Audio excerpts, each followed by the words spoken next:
Hello बच्चों, आइए प्रश्न को देखते हैं। यदि त्रिभुज PQR में PQ बराबर 6 वर्गमूल 3 सेंटीमीटर है, PR बराबर 12 सेंटीमीटर है, QR बराबर 6 सेंटीमीटर है, तो कोण Q किसके बराबर होगा? यहाँ पे चार विकल्प दे रखे हैं। चारों विकल्पों में जो सही विकल्प होने वाला है उसका चयन करना है। प्रश्न को हल करने से पहले इसकी मुख्य अवधारणा के बारे में चर्चा कर लेनी है। मुख्य अवधारणा, मुख्य अवधारणा में देखिए, हमें त्रिभुज का पता लगाना है त्रिभुज की भुजाओं को देखकर। तो हम लोग जानते हैं कि त्रिभुज की भुजाओं को देखकर हम लोग क्या क्या बता सकते हैं। या तो समबाहु त्रिभुज होगा जब तीनों भुजाएं बराबर होगी, या समद्विबाहु त्रिभुज होगा जब दो भुजाएं बराबर होगी, या विषमबाहु त्रिभुज होगा जब तीनों भुजाएं बराबर नहीं होगी।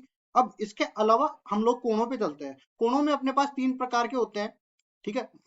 अपने पास अधिक कोण होता है, न्यून कोण होता है, और अपने पास होता है समकोण। अब देखो, अधिक कोण त्रिभुज और न्यून कोण त्रिभुज का पता हम लोग भुजाओं को देखकर नहीं लगा सकते हैं, लेकिन समकोण त्रिभुज में भुजाओं में अपने पास एक संबंध होता है जिसको हम लोग बोलते हैं पाइथागोरस प्रमेय।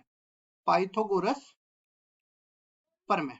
और जैसा कि मैं इसमें पाइथागोरस प्रमेय केवल बता रहा हूं क्योंकि मेरे को दिख रहा है कि तीनों भुजाएं बराबर नहीं है, मतलब विषमबाहु तो है। अब कोणों पे चलना है हमें, तो पाइथागोरस प्रमेय क्या कहता है? सबसे पहले मैं एक समकोण त्रिभुज यहाँ पे बना लेता हूँ। देखिए इस तरीके से, इसको मैं नाम दे देता हूँ ABC।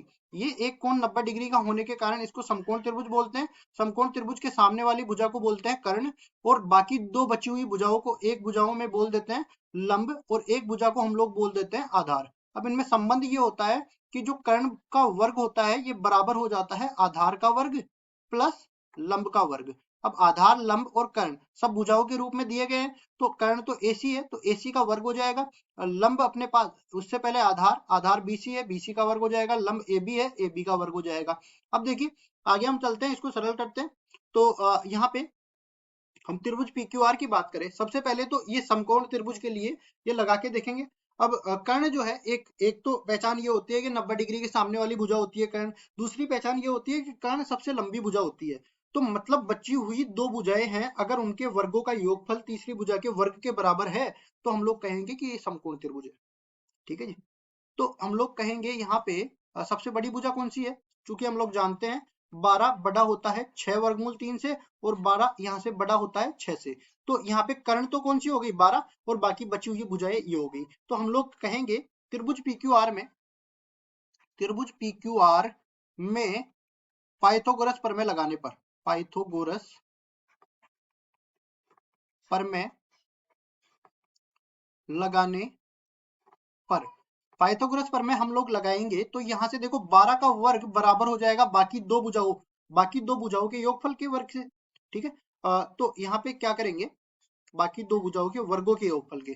तो 6 वर्गमूल 3 का भी वर्ग कर देंगे और 6 का भी वर्ग कर देंगे। अगर दोनों पक्षों में लास्ट में जाकर अपने पर ये मान बराबर आ गया तो हम लोग कहेंगे कि ये समकोण त्रिभुज है। मान बराबर नहीं आया तो हमारा कथन गलत हो जाएगा। तो 12 का वर्ग 144 के बराबर होता है। 6 वर्गमूल 3 को हल करेंगे तो 6 का वर्ग हो जाएगा, वर्गमूल 3 का वर्ग करेंगे 3 के बराबर हो जाएगा, प्लस 6 का वर्ग 36 के बराबर हो जाएगा। इसी तरह 144 बराबर में 6 का वर्ग 36, और यहाँ पे देखो 36 उबेनिश ले लेंगे तो 3 + 1 बच जाएगा।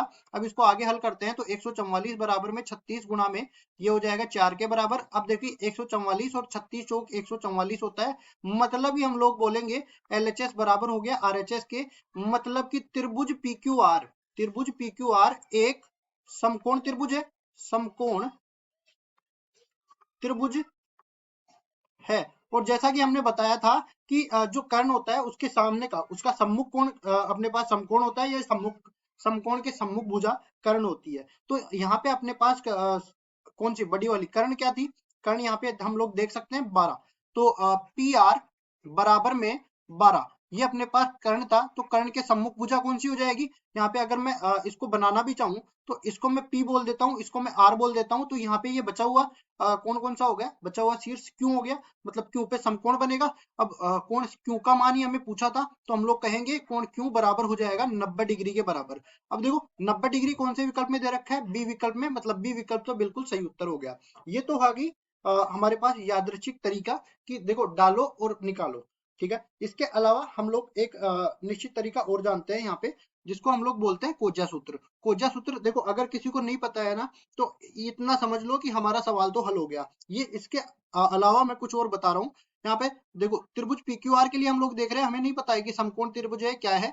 तो PQR ये हमने बना दिया। इसके बाद में देखो भुजाओं की लंबाई हम लोग निर्धारित कर देते हैं। 6 वर्गमूल में 3 PQ की लंबाई है, तो ये PQ 6 वर्गमूल में 3 सेंटीमीटर के बराबर है। इसके आगे हम लोग हल करते हैं, तो ये PR 12 सेंटीमीटर और बची हुई 6 सेंटीमीटर, PR 12 सेंटीमीटर और बची हुई 6 सेंटीमीटर के बराबर हो जाएगी। अब देखो यहाँ पे हम लोग ये मान के चलते हैं कि जो भी अपने कोजा सूत्र इस तरह से होता है कि कोस ए का हम लोग निकालने वाले हैं, तो ये बराबर हो जाएगा क्या, किसके, देखो बी स्क्वायर प्लस सी स्क्वायर माइनस में ए स्क्वायर बटा में 2 गुणा में बी गुणा में सी, जिसमें ये बी सी ए क्या है ये हम लोग बता देते हैं। ये मान लो एबीसी एक त्रिभुज है, जिसमें ए के सामने वाली भुजा को ए बोलते हैं, मतलब इसकी लंबाई ये हो जाएगी। बी के सामने वाली भुजा को बी, मतलब इसकी लंबाई ये हो जाएगी। सी के सामने वाली भुजा सी, मतलब इसकी लंबाई ये हो जाएगी। अब देखो मेरे को निकालना है कोण क्यू, मतलब यहाँ पे डालूंगा मैं क्या, कोस क्यू। कोस क्यू में डालूंगा तो यहाँ देखिए इसके सम्मुख भुजा को हम लोग ऋणात्मक में डालेंगे, जो बाकी बची हुई भुजाएं हैं इनके वर्गों का योगफल करेंगे, मतलब 6 का वर्ग प्लस 6 वर्गमूल में 3 का वर्ग माइनस में 12 का वर्ग, और नीचे भाग लग जाएगा किसका, 2 गुणा में 6 गुणा में 6 वर्गमूल में 3 का। अब जैसा कि हमने पहले ही बताया, इन दोनों वर्गों का योग तो 12 के वर्ग के बराबर है, मतलब ऊपर का अंश जो है 0 के बराबर आ गया। नीचे का हर कुछ भी हो, चाहे कुछ भी हो, कोई फर्क नहीं पड़ता, अगर वो 0 के बराबर आ गया तो हम लोग कहेंगे कोस क्यू जो है वो पूरा ही पूरा 0 के बराबर आ गया, मतलब क्यू का मान 90 डिग्री आ गया। क्यू का मान 90 डिग्री आ गया, क्योंकि हम लोग जानते हैं कि कोस थीटा जब थीटा 90 डिग्री होता है तो कोस 90 डिग्री का मान 0 के बराबर होता है। तो यहाँ से भी अपने पास कोण क्यू का मान निकल के 90 डिग्री के बराबर आ गया। और जो हमने सवाल ये तरीका बताया था, इसमें भी 90 डिग्री के बराबर ही आया था, तो अपना उत्तर तो 90 डिग्री आ गया। आपको जो तरीका अच्छा लगे वो आप समझ सकते हो, यही हमारा उत्तर हो जाएगा। आशा करता हूँ ये सवाल आपको समझ में आया होगा। धन्यवाद।